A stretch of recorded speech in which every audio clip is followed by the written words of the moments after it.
यार ज्यादा लगी तो नहीं? अबे यार तो भाई भाई। आंटी अंकल, मैं मंडे से जॉब स्टार्ट कर रही हूँ। ये जॉब मेरा ड्रीम था, मेरी ख्वाहिश थी। मैं उम्मीद करती हूँ कि आप लोग अपनी किसी अना या रिवायत की बिना पर इसकी मुखालफत ना करें। चलाएंगे हम अपनी मर्जी, क्योंकि ये मेरे बेटे का घर है।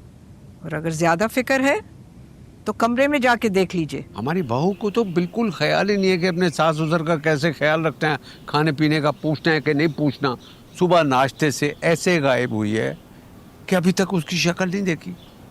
मुलाजमा के हाथ फीका बुरा सा खाना हमें भिजवा दिए। ये इज्जत है हमारी उसकी नज़र में।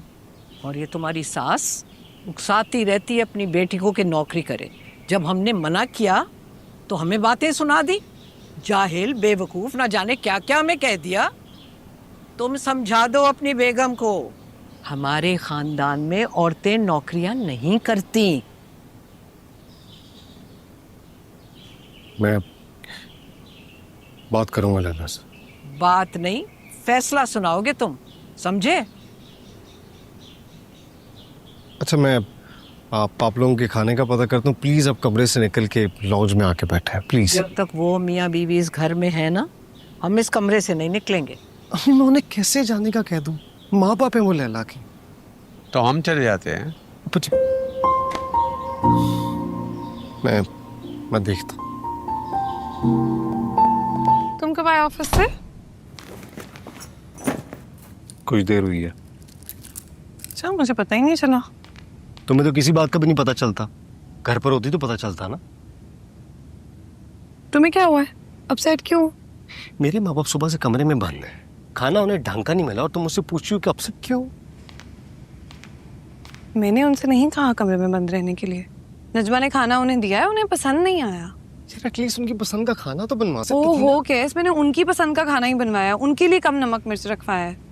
अंकल बीपी और हार्ट के पेशेंट है, उनके लिए अच्छे नहीं है तेज मिर्च मसाले। उनके लिए शायद तुमने अंकल आंटी की पसंद का खाना बनवाया होगा, क्योंकि उन्हें फीका खाना पसंद है लैला। मैंने तुमसे रिक्वेस्ट की थी कि एटलीस्ट आज इंटरव्यू के लिए ना जाना, फिर चली जाना, लेकिन नहीं, तुम चली गई। तुम्हें मेरी इज्जत की कोई परवाह नहीं है। तुम्हें तो आंटी के ऑर्डर की फिक्र थी ना यार। हाँ है, मुझे मम्मी की बात की फिक्र, ठीक वैसे ही जैसे तुम्हें अपनी अम्मी की बात की फिक्र होती है। और बाय द वे, जॉब मिल गई है मुझे, मंडे से ज्वाइन कर रही हूँ मैं। जॉब मिल गई है? तुमने इतना बड़ा फैसला कर लिया और मुझसे पूछा तक नहीं यार। हाँ नहीं पूछा, मुझे नहीं लगा पूछने की जरूरत है।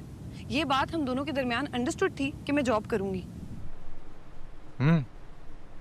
बेटा आप आज इतनी खामोश क्यों हो? क्या बात है? कुछ नहीं अब्बू। कुछ तो है। और ज़िशान आज भी खाने की मेज पर नहीं है? नहीं, उसने तो तंग करके रखा हुआ है और आप तो उससे बिल्कुल गाफिल हो गए। उसका पूछ लेते हैं, मुझे डांट लेते हैं बस। तो क्या क्या करूं? कारोबार देखूं या घर के मसले सुलझाऊं? हुआ क्या है? पैसे लाया तो उससे भी लड़ पड़ा। क्यों? दिमाग खराब हो गया ज़िशान भाई का, और कोई बात नहीं। शफाक, इसे क्या हुआ है? ये इतने गुस्से में क्यों है? अरे भाई, पैसे लाया हुआ था।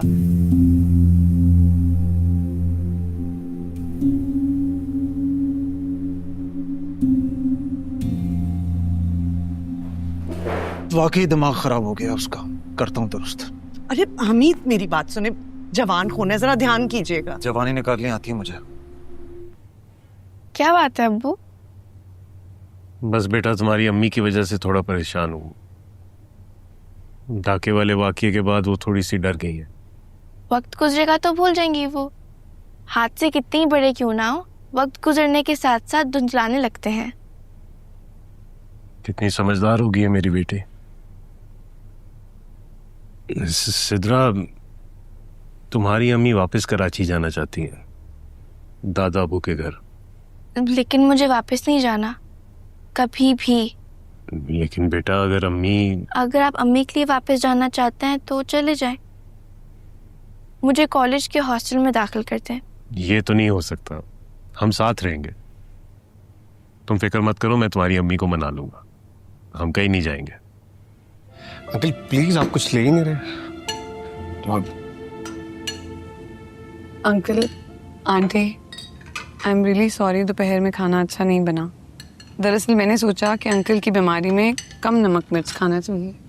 हम इतने फीके और बदमज़ा खाने नहीं खा सकते। हालांकि आपको खाने पीने में एहतियात करनी चाहिए। भला सोचा था मेरी बेटी ने आपके लिए। हम जाहिल नहीं हैं जो अपना अच्छा बुरा ना सोच सकें।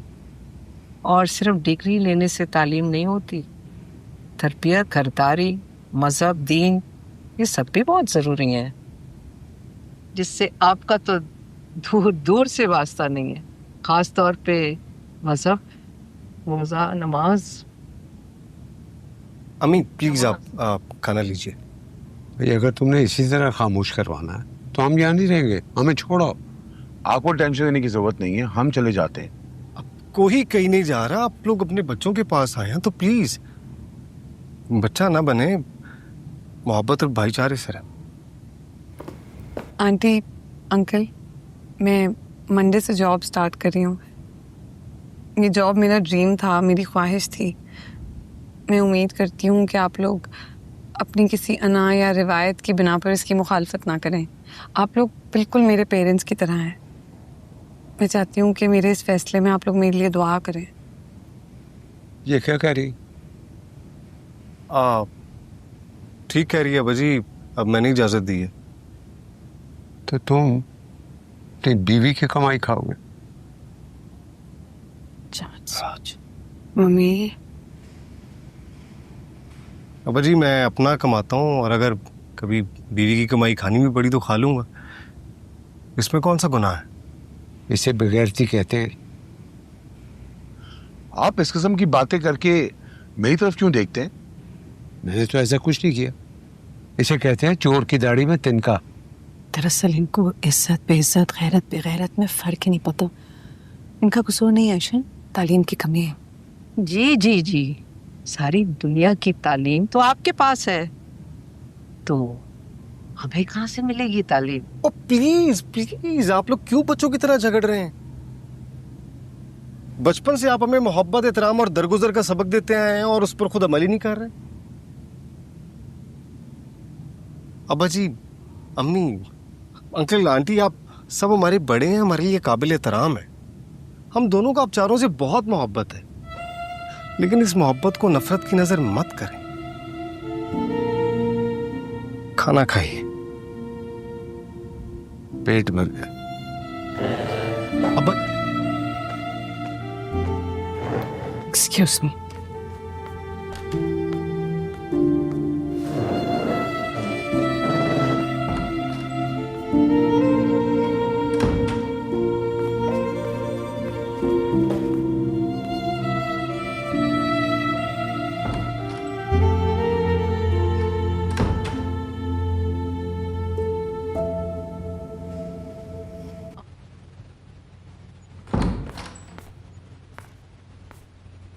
बेशरम बेहुदा इंसान, तुम इतने बेखौफ हो गए हो, निडर हो गए हो कि कमरे में बैठ के सिगरेट फूंक रहे हो। तुम्हें मेरी, अपनी माँ या बहन, किसी की कोई परवाह नहीं रही है? आप प्लीज जाएं यहाँ से, मुझसे बदतमीजी हो जाएगी। तुम बदतमीजी करोगे? क्या किया है तुमने सुबह? सबको अपने जैसा समझ रखा है? हाँ,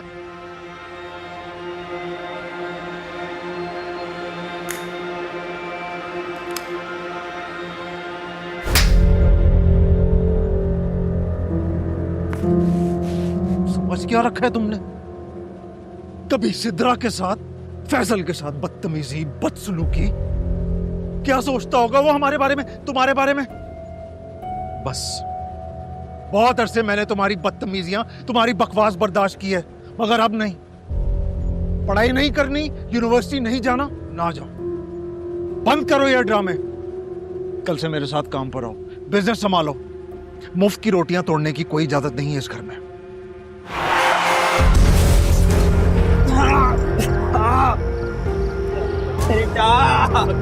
यार ज्यादा लगी तो नहीं? अबे यार, तो भाई काम पे भाई। अरे इनको गाड़ी में ले आए, हॉस्पिटल ले चलते हैं।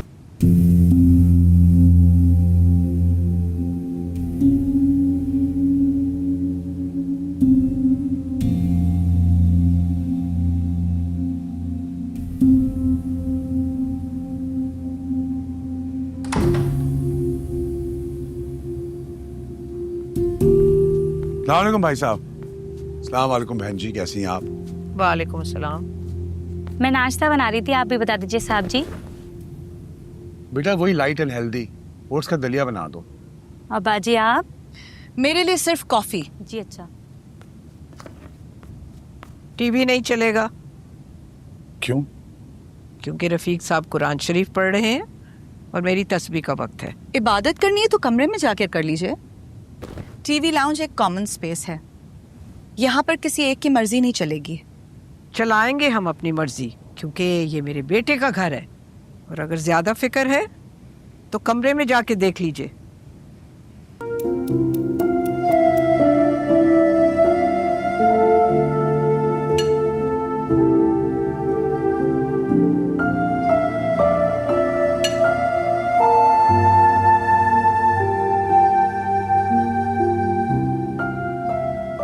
नजमा,